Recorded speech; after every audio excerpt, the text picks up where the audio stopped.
Well, hello everyone, and welcome to The Advocates. I am your co-host, Mark Iorio, along with my buddy over here, Lisa. I know who you are, Lisa Manioki. We're missing our buddy Al Cini right now, but he's coming back. He'll be back soon. How about this guest? Sunni Lampasso is here with us today, and Sunni has a business called Shaping Success. Welcome to the program. She drove 2.5 hours to get here, live and in person. That's commitment. I love that. So Sunni's a consulting psychologist, executive coach, and former clinician, right? Yes. Welcome to the program. It's great to have you. Thank you. Thank you both for having me here. You're Excited welcome. to be here. Great All to right, have you. so you have this career path originally as a clinician, psychology, and then you migrated to coaching. So what brought that on? So I've been a clinical psychologist for about 18 years now, and my move into the consulting and executive coaching space really has to do with a few different things. One, initially my experience in leadership when I was first out of school, not having the training in leadership, right? And just sort of being on your own, hired into a leadership role, and not having the guidance of an executive coach. And really not having leadership skills or training. So from there, I really had a desire to help people in the world of work with developing their leadership skills. Because had I had an executive coach back then, I think things would have been so much easier. They would have went completely differently. I would have known what my strengths were, how to leverage them, and what areas I needed to work on and develop. So really from those early experiences earlier in my career, I had in my mind that I wanted to help people in the workplace. And really I thought that I was a clinical psychologist, so I couldn't do that work. So, I worked clinically in a variety of different settings, in leadership roles, and then in a group practice, and then private practice. And then, realized that I could transfer all of my clinical skills to helping people in the workplace. Yeah. So that really led to my shift about 2 years ago. In my private practice, I've worked a lot with people dealing with work issues, right? Unhappy in their career, problems with other people at work, problems with leadership, not advancing in their career, being burned out from work. But I really wanted to help people on the proactive side. The impact is so much greater if you're helping one leader affecting everyone in an organization. You mentioned helping people proactively more than sort of reactively in the clinical side, right, Sunni? A lot of it is when you're dealing with clinical psychology, it's dealing with issues that people have are dealing with currently. But when you help coach people and you're in that consultative position with someone, you're trying to help them become a better person, a better version of themselves. Tell us about the difference between those two from a mindset perspective. Sure. So I think, like you mentioned, the really big difference is when someone would come to my office clinically, it's when things were at a point where they were so bad. They were significantly impacting some area of their functioning. Sure. So you're really helping them to bring back to baseline. Whereas with executive coaching, when I work with a leader, I'm helping them to leverage their strengths and figure out gaps and areas to grow and become better leaders, better versions of themselves, develop their own unique leadership style. Yeah, that's great. I love that. Okay, so what tier of business do you concentrate upon? Is it C-suite, senior management, the whole organization, or what? So I really work with all levels of management all the way up, including aspiring managers and new managers, because I feel that they're also an important group for coaching to develop their leadership skills. So I work across industries and really at all levels of leaders. See, now I'm encouraged to hear that, because one of my beefs about executive coaching is that it's relegated to the executives. And every person in an organization has the potential to lead, even if it's the mailroom or the groundskeeper. So what are some of the skills that you impart to any tier of business that can be relevant to their present role, but then can also move up the ladder with them or laterally as they move about the company? Yes. Well, one area that I work with people a lot in is emotional intelligence. So really helping them to be more aware of themselves and be more aware of others, and then develop and build those relationships, right? Because that can help someone at any level in an organization, even if they're not in a leadership role. Okay. Yeah, so when you talk about that, Sunny, it's interesting to me because, you know, when you think about emotional intelligence, to me, it's not something that, well, let me ask you this question. Is it something that you can teach? Is it something that you can have people become more aware of? Because oftentimes, you know, one of my biggest pet peeves in business or in any personal relationship is people understanding their surroundings. Like Bill Bradley wrote a book when I was a kid called A Sense of Where You Are. And it was about the basketball court. I mean, he was a senator, but he played for the New York Knicks way back when. And it always stuck with me that there are people that don't have a sense of where they are, their surroundings. Can you actually help people understand that and make them more aware of that and help coach them? Well, I think someone has to be willing to engage in the coaching process, right? And be willing to want to grow and expand their influence and impact. And if the person is willing to engage in the process, I think that coaching definitely, you can teach emotional intelligence skills and facilitate that awareness, you know, in a variety of ways. But again, the person has to want Sure. Yeah. to be an active part of it. Of course. But it really is a process of, you know, self-discovery. And when I do work in an organization, I'm getting information from others in the organization. So direct reports, managers, in a 360 assessment. So with that information, that can also help with how others see you in the organization, because I think leaders often don't know how others see them, or don't, you know, aren't really looking at that piece. So I can help them with that piece too, and that can really identify some gaps in emotional intelligence. Okay, fair enough. Okay. Now, you don't have to give away your trade secrets, but what does an engagement like you, with you, look like? How do you proceed? Yeah. Sure. Well, an engagement is really customized based on, you know, me having a call and a chemistry meeting with the leader to figure out what are the issues and challenges that they're facing, and then deciding how to proceed.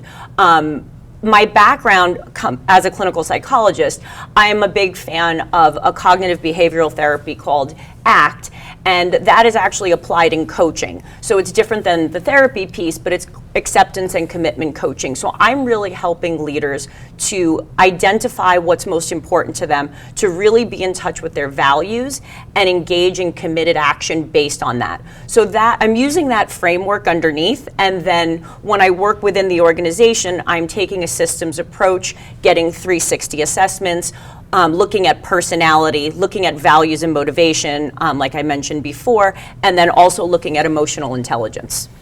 You've got to be pretty, at this point in your career path, you've got to be pretty happy with the fact that you watch people come to you, they're struggling, or they just want to become better versions of themselves, and you're at least assisting in their career path and that progress, right?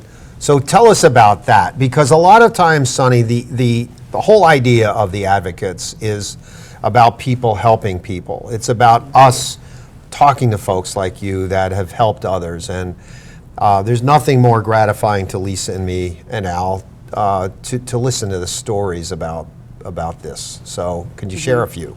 Sure, and I think for me, that is the best part about doing consulting in organizations and executive coaching, because you get to see the change, right? I get to see the change in my clients at work, and then, like, as an additional bonus and benefit, they're also reporting back to me, you know, hey, I noticed that my communication with my wife has improved. You know, I'm not sure, we didn't even talk about that, but I noticed she finds that I'm listening more or in a different way. So definitely this comes up a lot, but I get to see firsthand the professional growth. Yeah, sure. I hear it from, you know, the leader themselves. I hear it from their manager. You know, this client never used to just tell us what he was feeling, right? And that was problematic. No one trusted him. Now he has learned, even though, it's still hard for him, he is now able to express his opinion and voice his opinion. And that's making a big impact because other people are beginning to trust him. Nice. So, Yeah. Again, I see the benefit really because I'm in the organization, but then I also get to hear about it personally. That's nice. Where someone, for example, an HR leader, a very diligent worker, very caring, but was overworking, right, and not delegating, and just overwhelming themselves, working when they're not supposed to be working, Yep. and really just running themselves down and experiencing illness and continuing to work through that, and understanding that what was important to her was to do a great job. However, it was also important for her to develop her team. And they weren't having that opportunity because she wasn't delegating. So really realizing, being able to set the work boundary, right? Also be able to keep in mind other values like family and taking care of yourself, to set those boundaries, and then also to help your team really figure out what they want. What are their strengths? How can you delegate to them? What are their goals? And that whole process. So that benefit was sort of across the board. That's great. So do you work, is it just with individuals or are you working with teams as well? Well, I work mainly with leaders, but I can also consult with teams. I do help leaders when they're building teams and really bringing the teams together. Okay. So, yes. Yeah, that's cool. Good. So how transparent can somebody be with you? Because, you're I call you, and even Mark and myself, outsider insiders. So we are not caught up in the hierarchical employment, right? Yes. Of an organization. Now, as a doctor-patient, there's always this confidentiality where, they can't divulge secrets and conversations and whatnot. But as a coach, how transparent can an employee be with you? Do they have to worry that you're going to tell the boss? What's that confidentiality arrangement like with your clients? Okay, well, I'm really clear on that, with clients and with the organization, what and won't be shared. So I really want the clients to be able to trust me and to be able to tell me what it is that they're thinking and feeling. So I'm not sharing the information that we're discussing. So that is all confidential, as are any results from assessments. We do share a progress update, the development plan. We have a meeting with the manager, and that's also shared with HR, so everyone knows sort of what goals we're working on, what is, what's being accomplished throughout the engagement. However, what's disclosed in individual sessions is never something that I'm talking with anybody in the organization about. Yeah, see, I have a colleague who was hired by an organization, and after this was a direct report to him who was being coached, and he said, well, I want to know what did he say? What did he have? And he was so frustrated when the coach would not divulge that conversation to him. So there was not clarity in advance. I think it's comforting for your potential clients to know that you can tell Sunny anything. Yeah, exactly. And in full disclosure, but she is going to keep those essentials between the two of you. Exactly. And that's important. That level of transparency, the only way you're going to get an authentic conversation going with someone is to have that transparency, right? Yes, exactly. And even when I'm doing 360 assessments, when I'm meeting with the leaders' direct reports, I tell them as well, like, your feedback will be anonymous. Great. So you can feel free to tell me what it is, and if there's ever a situation, obviously, if with the leader's person above, their manager, their feedback is not, will be given verbatim. So I just let them know that. Cool. On the table. Very cool. We're going to have to take a quick break. We will be right back after this message from our sponsors with more from Sunni Lampasso. Don't go away, folks.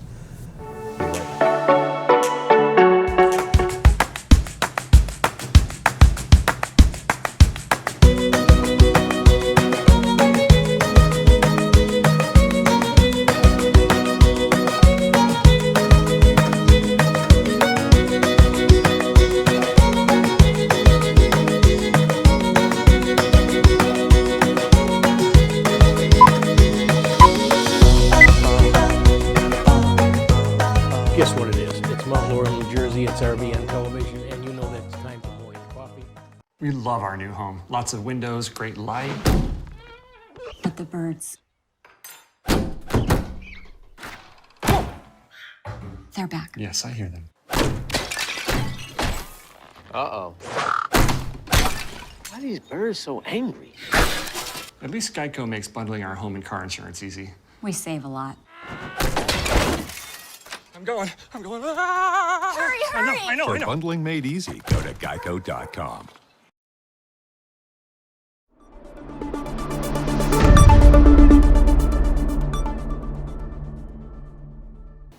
Welcome. I'm Barry Lefkowitz. I'm your host on New Perspectives on RVN TV. I come to you each week with issues and topics that you will generally find in the news. And if you're looking to be able to get caught up and know what's going on, then New Perspectives is the show for you on RVN TV. Look forward to having you. Your mom's gotta go. Oh, she's family. Like daughter, like mother. Well, what is that supposed to mean? She's using my Old Spice moisturizer with shea butter for impossibly smooth skin, and she's wearing my robe. It's bad enough you use up all my body wash, and now her.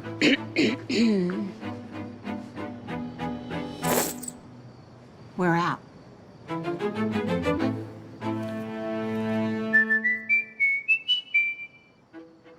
Nice robe. Thanks, Mom.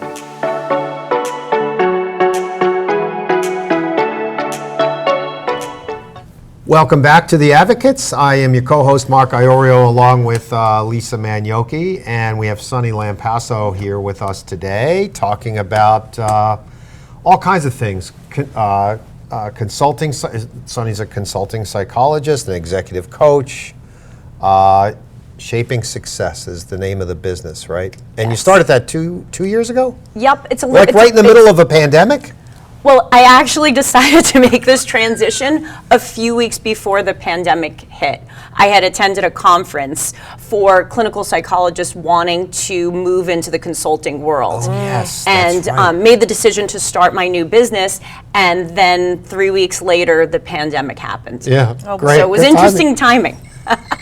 And actually ended up being good timing, Yeah. because my other work went virtual and had more time to focus on reading and getting up to speed, going to conferences and doing lots of things virtually, Yeah. and working with an executive coach myself. So I felt it was really important to be on the client side, because becoming a clinical psychologist, it's a requirement that you go through a certain amount of hours of therapy, and to really understand what it's like to be the client. Yeah. So I found, I felt that it was important to do the same thing with executive coaching, and it was a really, I think, enlightening experience for me, and changed me in so many ways, and made this business, starting this business, so much easier than when I initially started my private practice 10 years ago. So I really saw the difference of doing it alone versus doing it with an executive coach.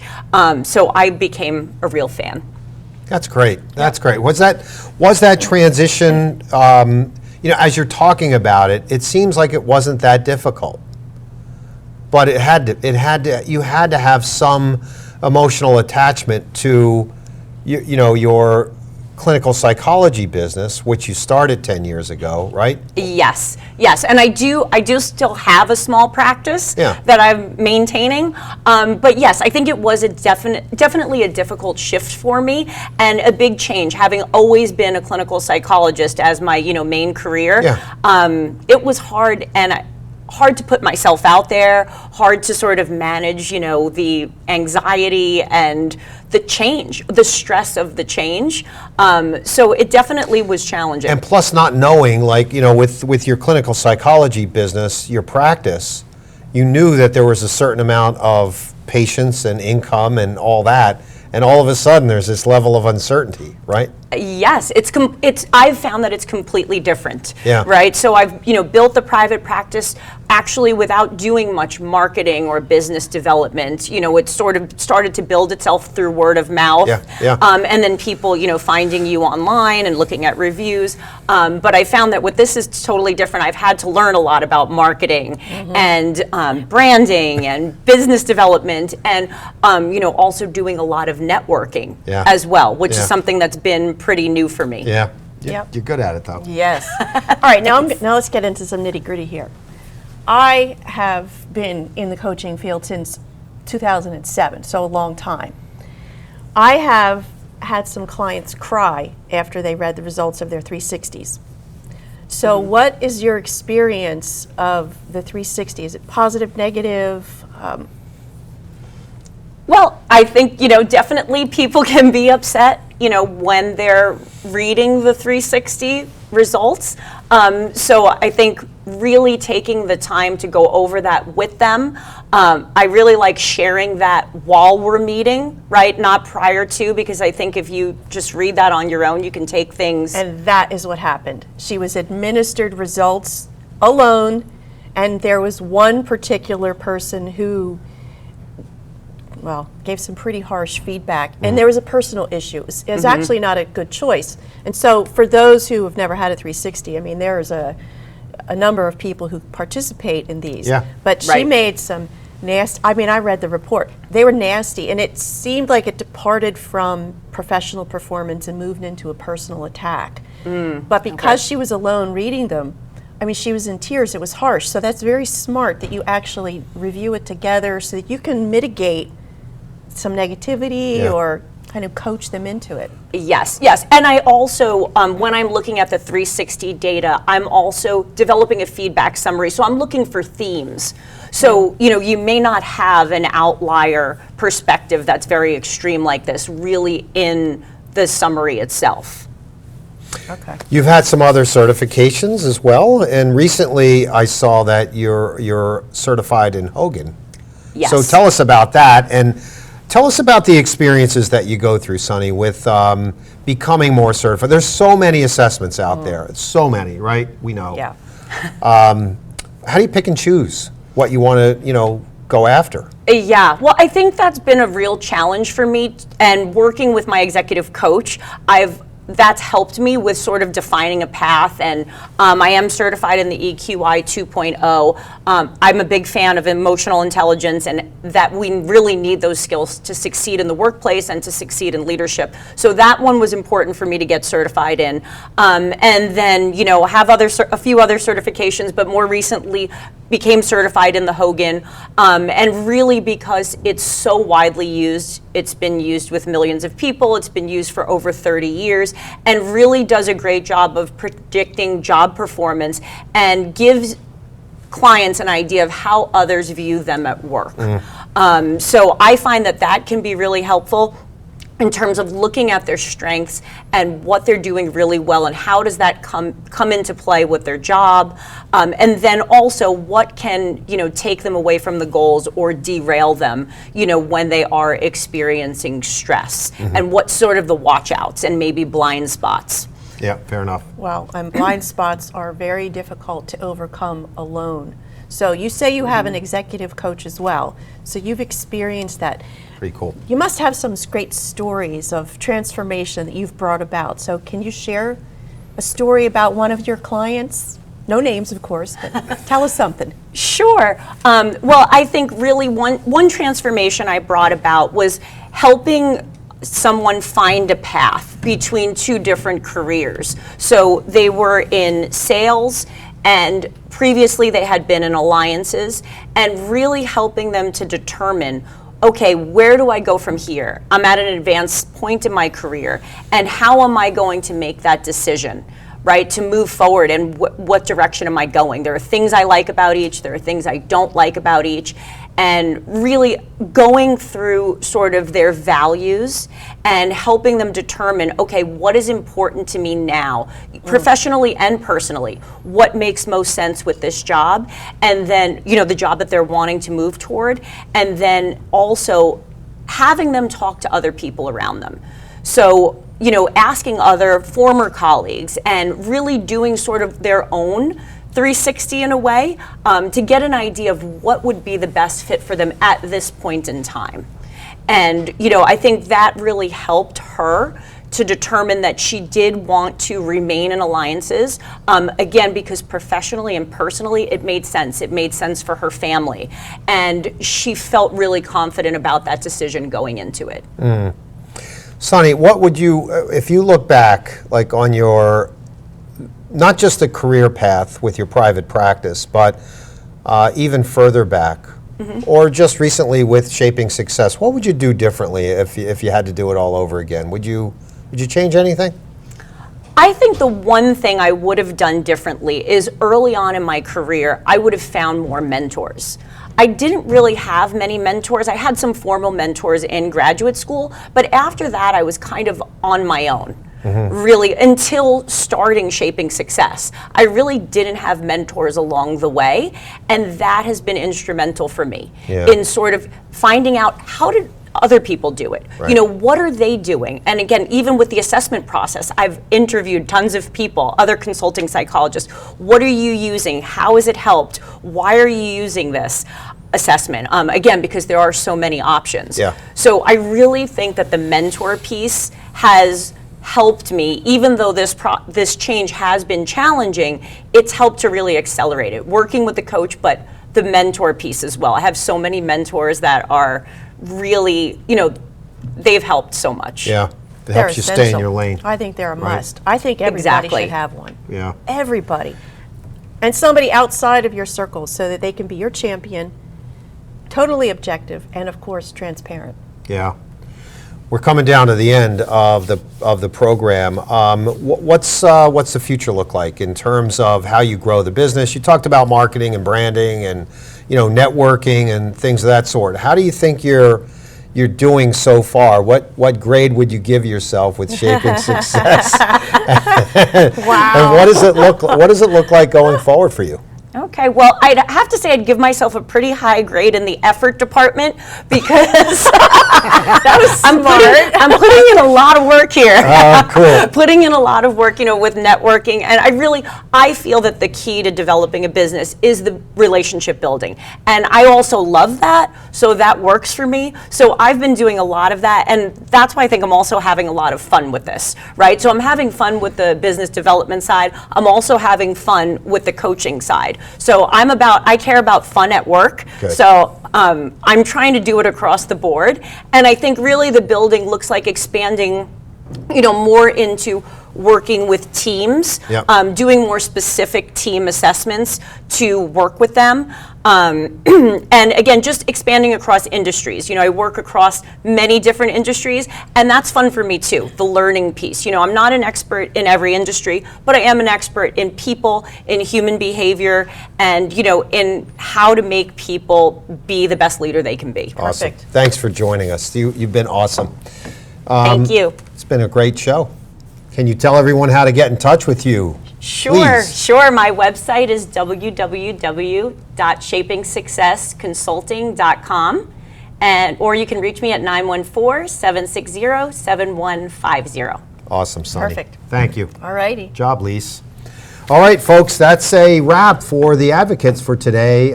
Check out Shaping Success and Sunni Lampasso. Right, and you're on LinkedIn too. Oh, yes. All over LinkedIn, by the way. She's all over LinkedIn. I'm busy. Yes, very busy. Well, thanks everyone for joining us on The Advocates. We'll see you next time. Have a great week, everyone.